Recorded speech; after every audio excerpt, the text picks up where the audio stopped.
Hey, thanks for clicking on the video. Contest Vespers host released last Friday, and the reward for beating it was not just an emblem. If you triumphed there, you also got Icebreaker guaranteed. And also, there were quite a few cheeses going around, which has allowed a ton of people to succeed and get their hands on this exotic. But then on top of the contest clear, you had to go through a metric ton of puzzle solving to get the catalyst. Regardless, there's guides and videos out there on how to unlock everything for Icebreaker, and with this being the cool new thing, I wanted to cook up some loadouts for this new exotic. Now a reminder, loadouts for me mean weapon pairings. Exotic armor and abilities won't be the main focus of this video, but we will touch on that later. So to begin, let's do a quick overview of Icebreaker itself. The first thing to look at is the no backpack perk that says final blows or assists with any other weapon or ability have a chance to create ammo for Icebreaker.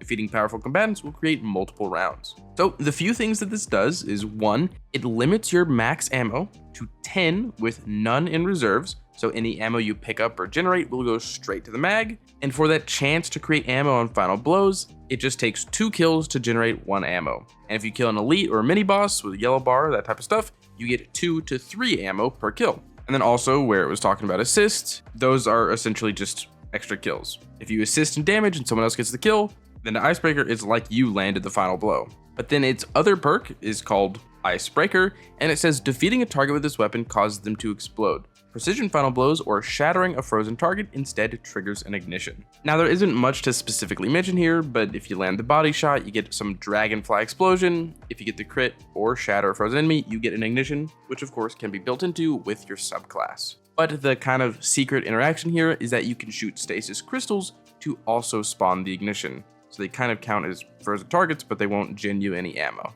And then the last piece of the exotic is the catalyst that gives you the perk Icebreaker. This says landing a hit on a slowed or frozen target has a chance to return the round to the magazine. Now, in Bungie fashion, this isn't a chance, and it's just a cooldown. You shoot an enemy that's frozen or slowed, and you will get that ammo back, and then after about 3 to 4 seconds, you can do it again. Icebreaker's ammo economy is already incredible when you think about getting kills with other sources of damage and assists, and this just makes it that much better. So coming off of that, let's talk how Icebreaker is used to understand what we can pair with it. Firstly, it's actually more akin to ad clear than it is single target damage. Thanks to its ammo generation, I often felt like I was wasting special ammo when not shooting everything I saw. Icebreaker is the first sniper I've used that actually wants me to shoot that trash at. Not to mention that snipers just got the buffs you're seeing here, which boil down to any red bar getting absolutely nuked, whether it's a headshot or a body shot. And then pair this playstyle with the ignitions and AoE that spawn from this exotic, and you've got an ad clear sniper rifle. Its extremely high damage profile also makes Icebreaker perfect for taking out champs or other higher health enemies. And it really is quite up there in damage. Comparing it to Whisper with Whisper breathing active, it's not that much lower. So Icebreaker exists as a weapon you want to use a lot. Let's now look at what we should pair it with to make a loadout. The first thing that comes to mind is Chill Clip and Headstone. Both of these stasis perks are going to synergize with Icebreaker's exotic traits. Headstone can act as a way to set up ignitions, and Chill Clip is particularly good at slowing enemies to make use of Icebreaker's catalyst. But which weapons should we be looking for specifically? The first weapon I tried out was actually Lingering Dread. This is a stasis special GL that is pretty much the same as Liturgy from this episode, but I just don't have a good Liturgy yet. I started off wanting to use a special GL because of all the artifact synergy with them. Using a Chill Clip GL on a boss not only makes it so Icebreaker can refund ammo when damaging them, but it also weakens them thanks to concussive reload, and it really is a fantastic pairing. GLs also have a good amount of ammo for how sparingly it was used during my time with it. This means when you're picking up ammo bricks, that halved amount of ammo gained isn't too troublesome. So if you're looking for a special weapon to pair with Icebreaker, right now a Liturgy or a Lingering Dread are pretty good options. But the best option, well, that's going to be Tenacious Mastery. This is the stasis rocket sidearm you may have already heard about. It's going to drop from Iron Banner whenever that rolls around, and this will have a Chill Clip present. And it's undoubtedly going to be the premier choice for running double special with Icebreaker.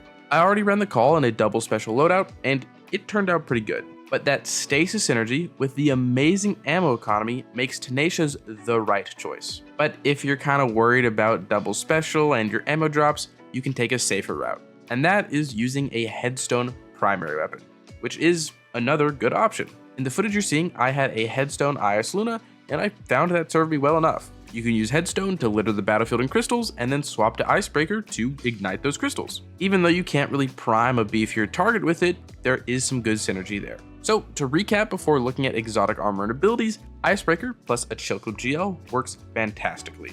Icebreaker plus Tenacious Mastery will be the go-to, and Icebreaker plus a Headstone weapon is what you want to run if you're avoiding double special. But then looking at abilities and stuff, pretty much any stasis build is great.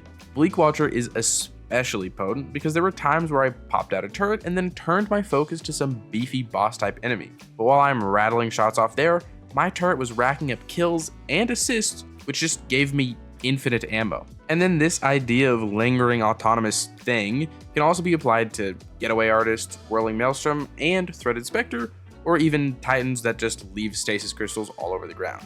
When you pair a damage source like that with Icebreaker, you can truly just use this sniper as a primary weapon. With my time running this exotic, I've had a blast. This is a great option for things like Onslaught and GMs, but you're not going to be one-phasing any bosses with it. It also has quite the unique loop because when was the last time you were incentivized to hit flick shots on ads in PvE? It's definitely fun, and the weapon pairings I mentioned before will allow this exotic to perform just a bit better. But no matter the loadout I was using, Icebreaker always took front and center, and you could pretty much just pair it with anything you want. It is based around just getting kills in general. Doesn't have to be stasis, doesn't have to be with another special weapon. You can kind of just play how you want, but who doesn't like to optimize their stuff? So I'm actually also looking to make some singular builds with this exotic, so if you're interested in that, I'd say drop a subscription and you'll see those coming soon. But I think that's everything I had to say. Contest Vespers host was an amazing experience. I'm glad Icebreaker was the reward at the end of that, and I'm glad that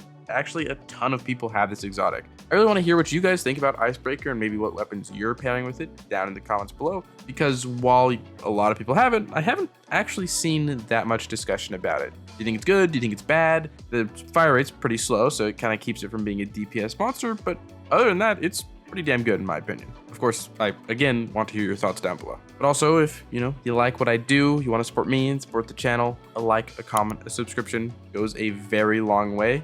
I'm on the road to 10,000 subscribers, and I'm looking to hit something past that next, and I would really appreciate having you there with me. If you want to support me, support the channel, but you can't think of a comment down below Icebreaker. With that, as usual, I hope you are having a great day, and I hope to see you around.